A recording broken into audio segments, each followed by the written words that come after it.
मैं एक हिंदू हूँ, इसीलिए यहाँ आया हूँ। मुसलमान होता तो सिर्फ फ़ोटो में आता। कलेक्टिवली सबसे बोलता हूँ कि हम शर्मिंदा हैं कि इस मुल्क को इस मकाम पे लेके आ गए हैं कि जहाँ पे डॉक्टर्स पीएचडी स्कॉलर्स जेल में बंद हैं और कोर्ट उनकी बात ही नहीं सुन रहा। जो 1984 में कांग्रेस ने किया, अगर उसमें इंसाफ मिला होता तो गुजरात में 2002 नहीं होता।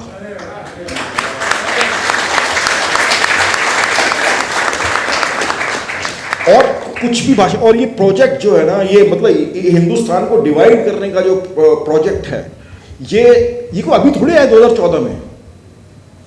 2014 में तो वो बंदा आया जो बायोलॉजिकल ही नहीं है।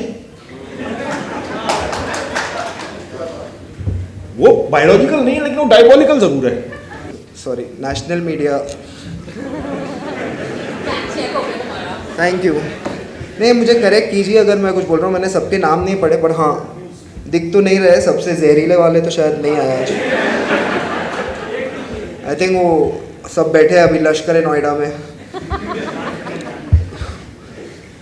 नोएडा फिल्म सिटी को। आई थिंक वही बुलाना सही होगा। इस मुल्क में हालत ये हो गई है दोस्तों, और ये हम सबको सोचने की बात है कि हम सब के सब उतने हिंदुस्तानी हैं जितने ये आरएसएस वाले हैं। हम शायद उससे ज्यादा है। वो तो है ही नहीं यार, उन्होंने तो अपने तिरंगा नहीं लहराया यार। और हम सबको हमने यहां पे हालत ये कर दी है कि आज की तारीख में औरतें सेफ नहीं है और रेपिस्ट को तिरंगा पहनाते हैं और उसको पार्टी में शामिल कर लेते हैं। शर्म नहीं आनी चाहिए हमें एज ए सोसाइटी?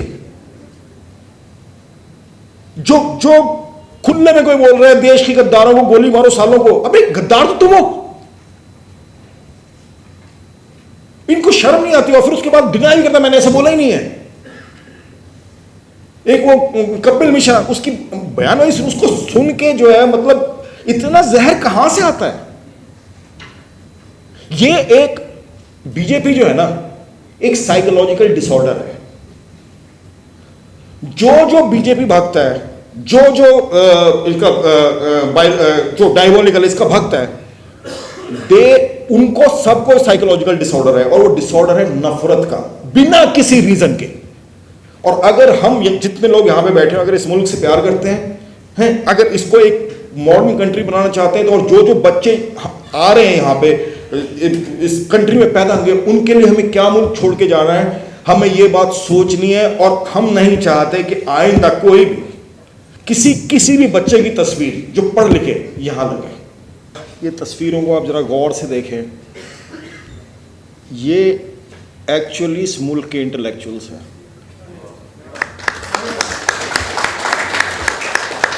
और जो मुल्क इंटेलेक्चुअल्स को 4-5 साल के लिए बंद करके चाबी भूल जाएगा, है उसका तो बेड़ा गर्क ही होना है ना। फिर उमर खालिद, डॉक्टर उमर खालिद है, उससे ज्यादा पढ़ा लिखा उस प्रिजन का सुप्रिटेंडेंट भी नहीं होगा। हमने अपने यहाँ ये माहौल बना दिया, और इतने सारे लोग बैठे। सबसे पहली बात तो जो लोग अंदर हैं उनकी फैमिली यहाँ पे बैठी हुई है। और मैं कलेक्टिवली सबसे बोलता हूँ कि हम शर्मिंदा हैं कि इस मुल्क को इस मकाम पे लेके आ गए हैं कि जहाँ पे डॉक्टर्स पीएचडी स्कॉलर्स जेल में बंद हैं और कोर्ट उनकी बात ही नहीं सुन रहा। और जहां तक बात रही कि ये अभी हरतोष सर बोल रहे थे, sir thank you so much for saying that, जो 1984 में कांग्रेस ने किया, अगर उसमें इंसाफ मिला होता तो गुजरात में 2002 नहीं होता।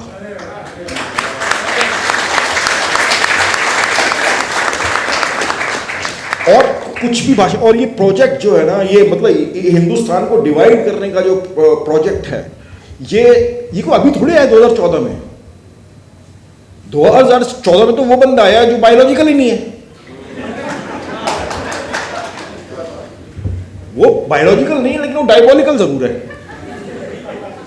और वो बंदा, सर ने बिल्कुल सही बोला, और दिग्विजय सर ने भी ये बात करी कि this guy is a reflection of who we actually are, right? और इन दैट सेंस मैं पर्सनली सोचता हूं कि ये जो गवर्नमेंट इनकी चल रही है, 2014 में जब ये आए, this was perhaps the truly representative government of this country, because ये सांप हमारे घरों में बैठे हुए हैं। आप अपने घरों में, और ज्यादातर ये ऐप मर्दों के ही होते हैं, ठीक है, बिगेटरी का जो ऐप है मर्दों में होता है। अब उन्होंने अब आपके घरों में आपके चाचे ताए या मामे शामे, वो आपको शुरू से ही जो बकवास होता है, कुणाल भी बोल रहा था कि 10 साल की उम्र में उसको वो फिल्म देखने को मिली वो गोडसे के ऊपर। मेरा एक रिलेटिव है और वो मेरे साथ बैठा हुआ था, बात कर रहे, कहते कि यार वो भी पुलिस था, पुलिस से रिटायर्ड, ठीक है, 37 ईयर्स की सर्विस करता था। मैंने 37 साल पुलिस में काम किया है और मैं एक बात गारंटी के साथ कह सकता हूँ। मैंने कहा क्या? कहता है कि मुसलमान तो कभी किसी का सगा हो ही नहीं सकता। मैंने कहा आपका दिमाग खराब है क्या? है विदिन 10 मिनट्स उसके गांव से फोन आया कि उसकी सगी बहन के सगे बेटे ने अपने सगे भाई का मर्डर कर दिया। तो मैंने कहा यार अभी आप कह रहे थे, आपको तो ये नहीं पता आपकी सगी बहन का सगा बेटा अपने सगे भाई का सगा है। तो ये जो नैरेटिव जो बनता है ना हमारे यहाँ पे, और ये बहुत इंपॉर्टेंट है कि हम सब लोगों को जब भी ये बिगेटरी की बकवास सुनने को मिले, हमें वहीं पे उसको चैलेंज करना है और वहीं पे उसको बोलना है, you can't say this in front of me.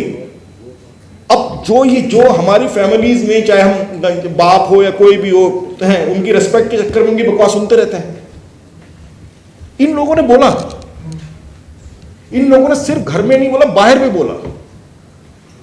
देख लो क्या हो रहा है। लेकिन सबसे एनकरेजिंग बात यह है, और उमर के फादर ने भी बोला कि इनकी हिम्मत नहीं टूटी है, और इनसे हम लोग जो बाहर है उनको हिम्मत मिलती है। और वो दिग्विजय सिंह जी भी बोल रहे थे यहां पे कि हम लोग ओपन प्रिजन में हैं।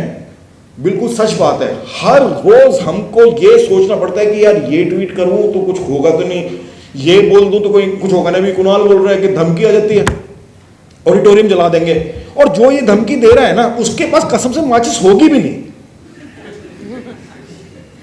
उसके पास होगी भी नहीं है। लेकिन माहौल ये, और उसको सेलिब्रेट में, ये बात सच है।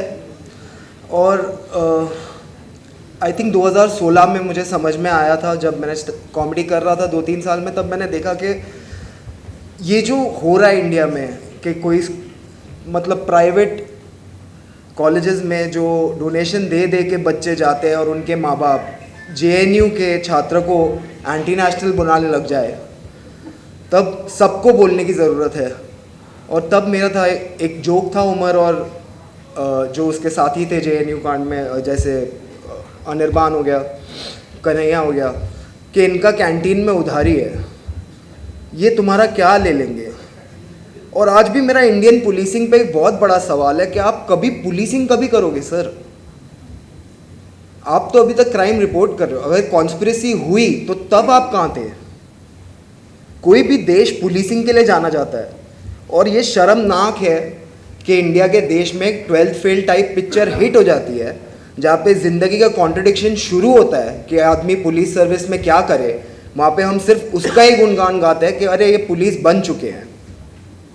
आप अपनी पुलिस को सेलिब्रेट करते हैं, क्यों? कौन सा क्राइम रोक सकते हैं वो? कब रोकते हैं? रिपोर्ट करते हैं, बोगस चार्जेस लगाते हैं लोगों पर। देख लीजिए, आपको मैं अपने लाइफ से जो एग्जांपल्स दूंगा सिस्टम के, वही मेरी ज़िंदगी के एग्जांपल है। यहाँ पे आप जाइए कहाँ पे इंडिया में शो करने, गुजरात जाइए, एक बंदा लिख देगा फेसबुक पे, ऑडिटोरियम जला दूंगा अगर तुम आए।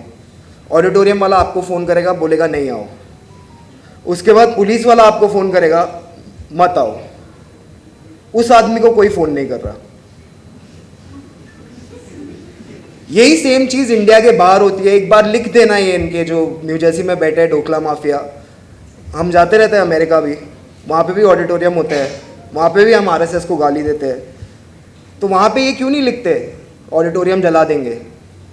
क्योंकि पुलिस उनके घर आएगी, फिर आधे घंटे के अंदर माचिस लेंगी, बोलेगी एविडेंस मिल गया।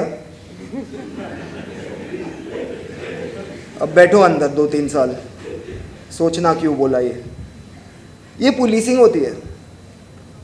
कॉन्स्पिरेसी हो गई, आप बैठे रहे, राइट हो गया, आप बैठे रहे, और उसके बाद आपने जो भी लोग थे उनको एक पूरा मतलब पूरा एक कास्ट क्लास माइनॉरिटी सॉलिडारिटी का एक पूरा बुके बनाकर आपने इन लोगों को, और इतना कोशिश किया, यहाँ पे इतने मीडिया के माइक रखे हैं।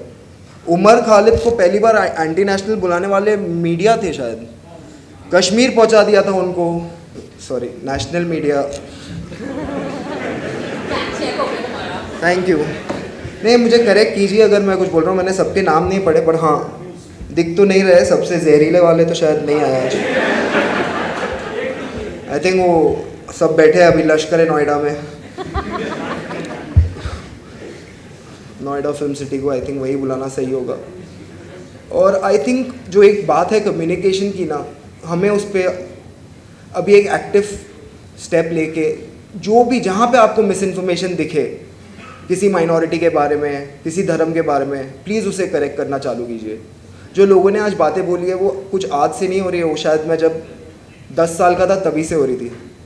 एक फिल्म थी आनंद पटवर्धन ने बनाई थी जिसमें गोडसे के भाई का इंटरव्यू था। वो पूरी फिल्म हमारी फैमिली ने कभी नहीं दिखाई क्योंकि वो फिल्म में कॉन्टेक्स्ट था, पर वो इंटरव्यू हमें दिखाया गया बचपन में कि इससे इंस्पायर होना है।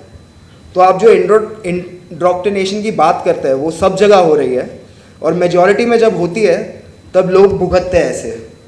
तो एज एन एक्टिव सिटीजन हमारा भी काम है कि जहाँ हम बोल सके, जहाँ हम लोगों को करेक्ट कर सके, वहाँ पे एक्टिवली हम करेक्ट करें, and in solidarity with all these movements.